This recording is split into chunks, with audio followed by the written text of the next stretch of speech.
Good morning. This summit is an historic summit because we have already made an agreement that ensures that Sweden will become a full-fledged member of the alliance. And this is good for Sweden, it is good for Türkiye, it's good for the whole NATO alliance, and not least it's good for the Baltic region, for Lithuania and the other countries in this region.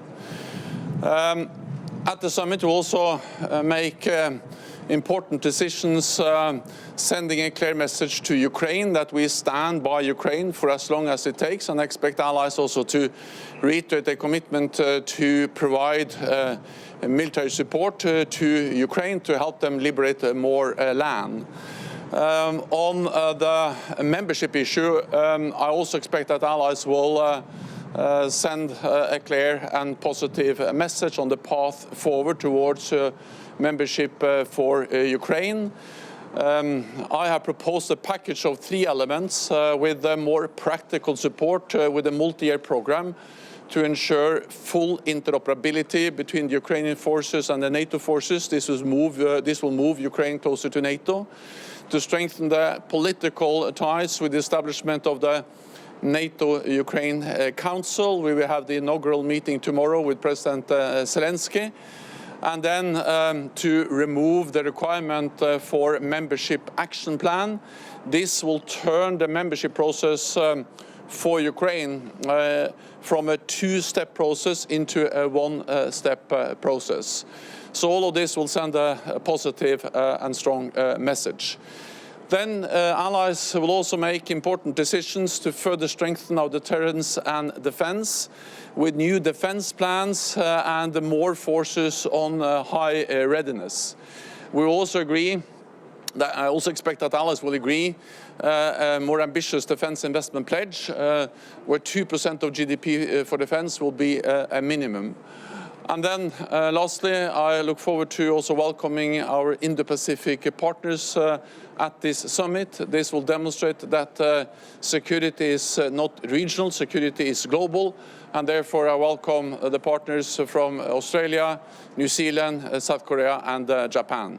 And with that, I'm ready to take some questions. Secretary General Steve Sedgwick, CNBC. Sir, security guarantees didn't stop Vladimir Putin in 2014. The Budapest Memorandum was a worthless piece of paper to Vladimir Putin. What is concrete about the future security guarantees for Ukraine that will make a difference? And a second point, if I may, on the same issue. Ukraine has fears that perhaps security guarantees will change over time with different leaderships, perhaps a different presidency in the US. What kind of guarantees are there that security guarantees will outlast any changes of presidency in the United States? Thank you, sir. Well, we all agree that the most imminent task now is to ensure that Ukraine prevails as a sovereign, independent nation in Europe. So the most important thing we can do is to continue to provide weapons, ammunition, military support to Ukraine, because unless Ukraine prevails as a nation, as a democratic nation in Europe, there is no issue to be discussed about security guarantees or membership in NATO at all. Then on the membership issue, we will send a clear message, a positive message on the path forward. The text in the communique will be made public within hours later on today when all allies agree on the text. But I expect that allies will agree a message which is clear on the need to move Ukraine closer to NATO, with making sure that their forces are interoperable with the NATO-Ukraine Council, and also removing the requirement for a membership action plan. This is all about moving Ukraine closer to NATO membership, which will be extremely important for Ukraine, and also demonstrates the unity and the strength of the message that NATO allies are sending to Ukraine. Accidents and nuclear security in the region, is worsening. So we have the Russian forces occupying Zaporizhzhia nuclear power plant. We have the announcement of Vladimir Putin to put Russian nuclear warheads in Belarus. What will be the reaction of NATO if some nuclear accident happens in Zaporizhzhia, or these nuclear warheads will be really placed in Belarus? What will be the response of NATO countries? So, first of all, the nuclear rhetoric of Russia is dangerous and reckless. And Russia must know that a nuclear war can never be won and must never be fought. NATO allies are, of course, monitoring closely what Russia is doing. We condemn the announcement that Russia will deploy tactical nuclear weapons to Belarus. We are monitoring closely what they are doing. So far, we haven't seen any changes in the Russian nuclear deployments posture that requires any changes from our side, but we remain vigilant, and we will ensure that we, of course, are ready to protect and defend every NATO ally against any potential threat. On the situation in Zaporizhzhia, our message to Russia is that they had to withdraw their forces because the way they now behave in Zaporizhzhia is undermining the security of this biggest nuclear power plant in Europe. Secretary Stoltenberg, one question on the membership language in the conclusions. Will the word invitation feature in the conclusions? And the second question, a few days ago, Mr. Zelenskyy said there was no point in coming to Vilnius if there was no concrete discussion and concrete thing that NATO could offer. What would that have meant to NATO, and now what is your feeling about this? Will he come? President Zelenskyy will come. I'm glad to welcome him both at the dinner tonight and at the inaugural meeting of the NATO-Ukraine Council tomorrow. NATO ally will send a strong, united, positive message on the path forward for Ukraine. But I will not go into the exact language now, because that will be made public when the communique with the text is agreed, and that will happen later on today. But rest assured, the message will be positive, the message will be strong, the message will be united from NATO allies. This is both about the path forward for membership, but also about the most imminent task, and that is military support. Because unless we ensure that Ukraine wins this war, unless we ensure that Ukraine prevails as a sovereign independent nation, there is no membership issue to be discussed. So we have to understand the timelines, the tasks, and the first and the most imminent task is to ensure that Ukraine prevails and President Putin does not win this war. Thank you. Mr. Secretary General, can you say something about the decisive issues in the last moments of the negotiations between Turkey and Sweden? How important were, for example, the F-16s probably arriving from the United States? And lastly, how relieved are you personally of this result? Well, the agreement is public. You can see the statement, and that statement addresses the same issues that we agreed in Madrid. So the agreement yesterday, it builds on and is implementing the agreement that we reached last year in Madrid. So this is about stepping up the cooperation to fight terrorism, which is extremely important for Turkey, but also for all NATO allies. It's about the lifting restrictions on arms exports, and it's also about ensuring that this is a long-term continued cooperation between Sweden and Turkey also after accession. So there are no other agreements. The agreement is public, as the agreement was in Madrid, and the good news is that we have then paved the way for Sweden to become a full member. And I would thank President Erdogan. I also thank Prime Minister Kristersson for their constructive approach that enabled the decision yesterday to allow Sweden to become a full member, and for Turkey then to ratify the accession protocols for Sweden. Regarding the agreement reached by Turkey and Sweden yesterday, I would like to ask, will NATO act as a guarantor, especially for promises made by Swedish side, new promises made, to be fulfilled not only before but after the ratification as well?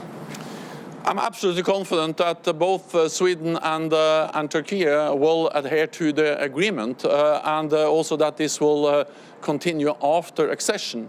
And to ensure that, we actually established last year in Madrid what we call the permanent mechanism to ensure the continued cooperation on the fighting terrorism.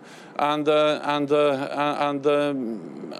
just the fact that we have met many times since Madrid to step up our cooperation in the fight against terrorism demonstrates that this is a lasting agreement and a lasting commitment that will also be there after Sweden joins the alliance.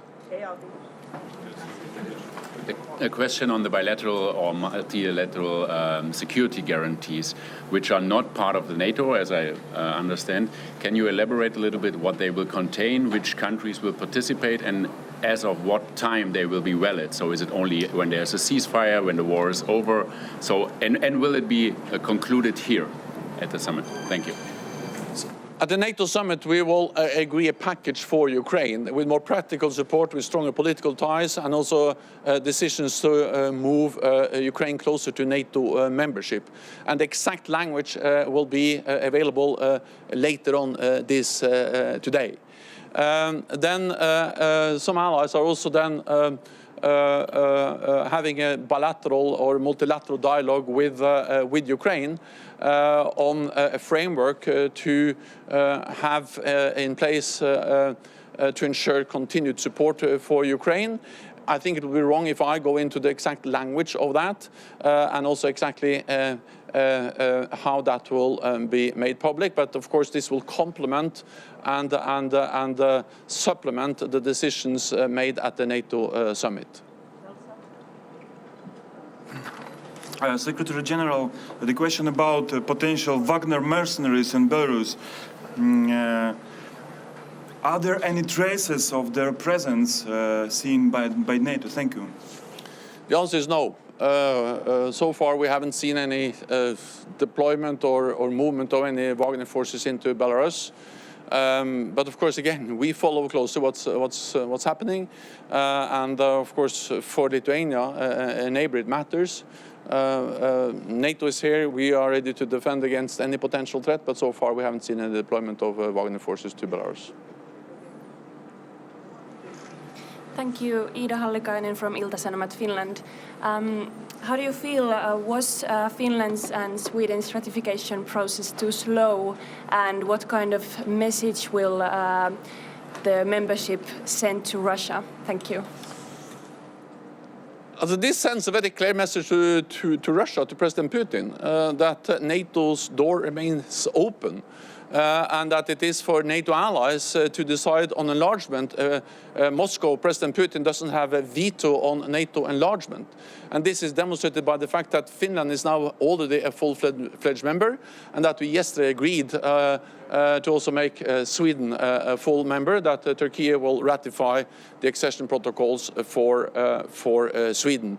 So this sends a clear and strong message, and it also demonstrates that President Putin's war or aggression against Ukraine was a big strategic mistake. He totally underestimated the Ukrainians, he underestimated the unity of NATO allies, but he also underestimated the political consequences in countries like Sweden and Finland.